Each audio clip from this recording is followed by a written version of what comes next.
Marks of students of three class A, B and C. তিনটে class A, B, C তে আমাদের average marks দেওয়া আছে students এর 83, 79, 84 respectively. And the number of students in class A, B and C. এখানে A, B, C এর তিনটে ক্লাসে আমাদের স্টুডেন্টস এর সংখ্যা দেওয়া আছে 80, 112, 120 respectively. Then find the average marks of all students together A, B, C. আমাদের বার করতে হবে তাহলে A, B, C তে অ্যাভারেজ মার্কস কত আছে স্টুডেন্টস। এই ধরনের অঙ্ক কত সহজে করে নেয় আমি একদম অনেককে দেখো। তো এখানে আমরা প্রথমে লিখছি A, B এবং C। এখানে কতজন স্টুডেন্টস আছে 80। এ আমাদের ক্লাসে 80, বিতে রয়েছে আমাদের 112 এবং সিতে রয়েছে 128। নাম্বার অফ স্টুডেন্টসের সংখ্যা আমরা লিখে ফেলি।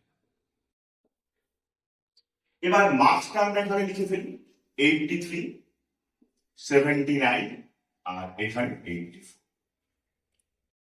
তো এইটা আমাদের নাম্বার আর এইটা আমাদের স্টুডেন্টসদের মার্কস। যেটা বলেছি শুধু জাস্ট ডেটাতে লিখে। এবার এইটাকে আমরা 16 দিয়ে ডিভাইড করছি। 16 5 যা, 16 7 যা, 16 8 যা। এবার এর মধ্যে মার্কসের মধ্যে মিনিমাম মার্কস কোনটা আছে 79। তো 79 এর থেকে এখানে এক্সট্রা কত 79 এর পর 80, 81, 82, 83 প্লাস 4 এক্সট্রা। এখানে কত এক্সট্রা প্লাস 5 এক্সট্রা। তাহলে এই যে এক্সট্রা, এই এক্সট্রাটা কি হবে নাম্বারের সঙ্গে মাল্টিপ্লাই, এখানে একই জিনিস হবে। তাহলে 5 4 যা 20 এক্সট্রা প্লাস এখানে 5 8 যা 40 এক্সট্রা। এই এক্সট্রাটাকে কি করতে হবে নাম্বার টোটাল নাম্বার দিয়ে ডিভাইড করতে হবে। That is 5 plus 7 plus 8।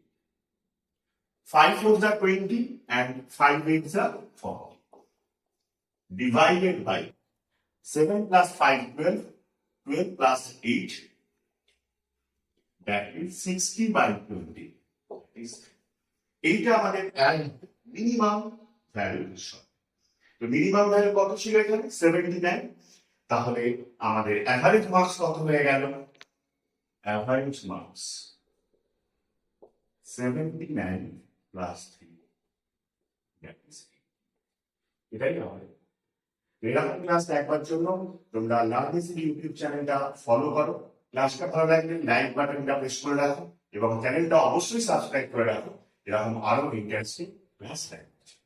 Thank you.